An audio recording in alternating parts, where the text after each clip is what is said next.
Hey guys, আসসালামুয়ালাইকুম। আজকে আমরা French fry make করবো। এটা খুবই ইজি অ্যান্ড রেস্টুরেন্ট স্টাইলে। শুরু করা যাক।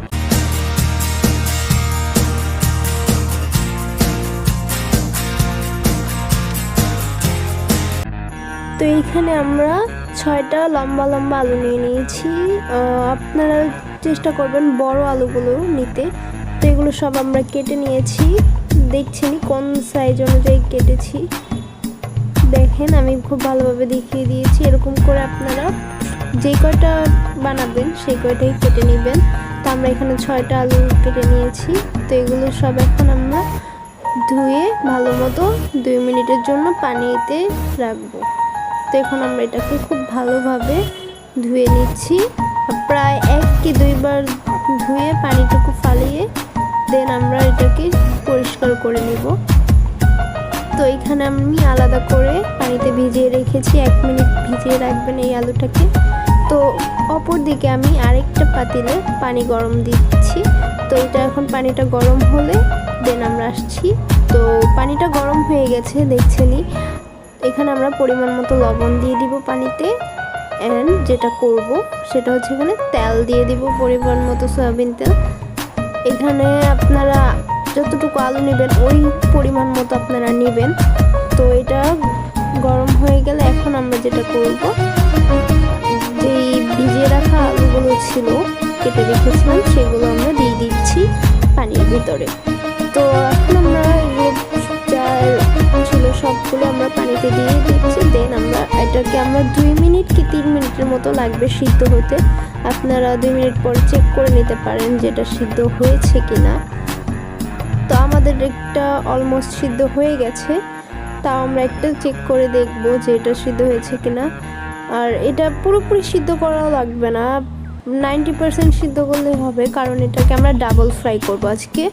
আপনারা হয়তো বা একটা ফ্রাই করেন, কিন্তু ডাবল ফ্রাই করলে এটা একদম রেস্টুরেন্ট স্টাইলে হয়ে থাকে।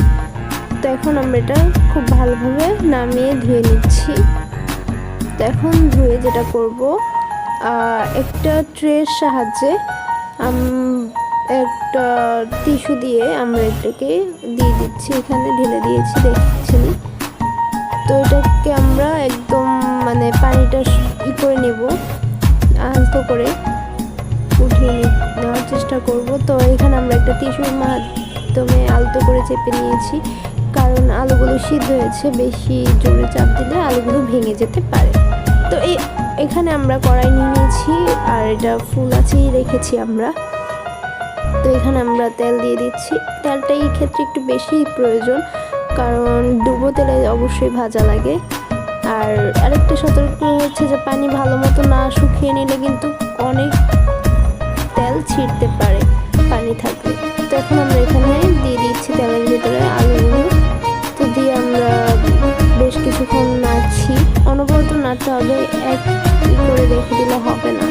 তো আপনারা দিয়ে প্রায় 1-2 মিনিটের মতো ভেজে নেবেন। লাল লাল যাতে না হয়, আপনারা সামান্য একটু জাস্ট উপরে শক্ত আবরণটা আসলেই হবে, কারণ এটা আমরা এখন নামিয়ে পরে আবার মেক করব। যেহেতু আমরা এখানে রেস্টুরেন্ট স্টাইলে বানাচ্ছি, তো এখানে আপনারা ডাবল ফ্রাই করলে অবশ্যই রেজাল্টটা অনেক ভালো আসবে। আমি দেখিয়ে দিব যে কতটুকু ভাজা লাগবে আপনাদের অবশ্যই। আর দেখছেন এটা কতটুকু আমি ভেজেছি, তেমন গাঢ় করে একদমই ভাজি নেই। আর এটা বাহির থেকে ক্রিস্পি হবে, ভিতর থেকে অনেকটা বুঝছেন এটা যেভাবে আর কি রেস্টুরেন্টে জেলে আপনারা খেয়ে থাকেন ঠিক তেমনটাই হবে যদি সবগুলো স্টেপ ফলো করেন। তো এখন আমরা এগুলো ভেজে নিয়েছি সেমভাবে টিস্যু দিয়ে এটাকে তেলটা ছড়িয়ে নিয়েছি। তো এখন আমরা এটাকে ফ্রিজে রেখে দিয়েছি প্রায় আধা ঘন্টার মতো। তো আপনারা এটাকে ফ্রিজে রেখে দিবেন। তো এখন আধা ঘন্টা পর আমরা আবার এই ট্রেটাকে নিয়ে যাব। এখন আমরা এটাকে দ্বিতীয়বার ফ্রাই করব। তো এটা নিয়ে এখন আমরা দ্বিতীয়বার ফ্রাই করে নিব। তো এখানে আমরা তেল গরম দিয়ে দিয়েছি আবার, যেটা ছিল ওইটাই। তো এখানে আমরা সবগুলো আলু দিয়ে দিয়েছি। তো এগুলো আমরা খুব ভালোভাবে ভেজে নেব। তো দেখছিনি কিরকম করে, একদম লালচে লালচে করবেন না, তাহলে পুড়ে যাওয়ার সম্ভাবনা আছে। আর এই ক্ষেত্রে দ্বিতীয়বার ফ্রাই করার ক্ষেত্রে আঁচটা মিডিয়াম আঁচে রাখবেন।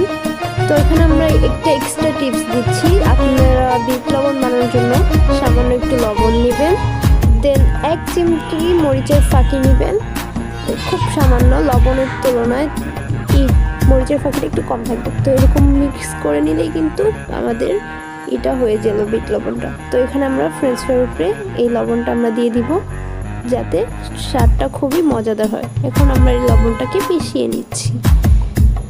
তো এখন আমরা মিশিয়ে পরিবেশন করছি, দেখছেনই কতটা ইয়াম্মি লাগছে। আর রেস্টুরেন্ট স্টাইলের আপনারা অবশ্যই বাসায় ট্রাই করতে পারেন এটা। আর আপনারা আরও কী কী রেসিপি ভিডিও দেখতে চান অবশ্যই কমেন্ট করে জানাবেন, আমি ট্রাই করব সেই রেসিপিগুলো নিয়ে আসার জন্য। তো এই ভিডিওটা যদি ভালো লাগে অবশ্যই লাইক করবেন, কমেন্ট করবেন, শেয়ার করবেন, সাবস্ক্রাইব করবেন। দেখেন কতটা ক্রিস্পি হয়েছে। Thanks for watching. আল্লাহ হাফেজ।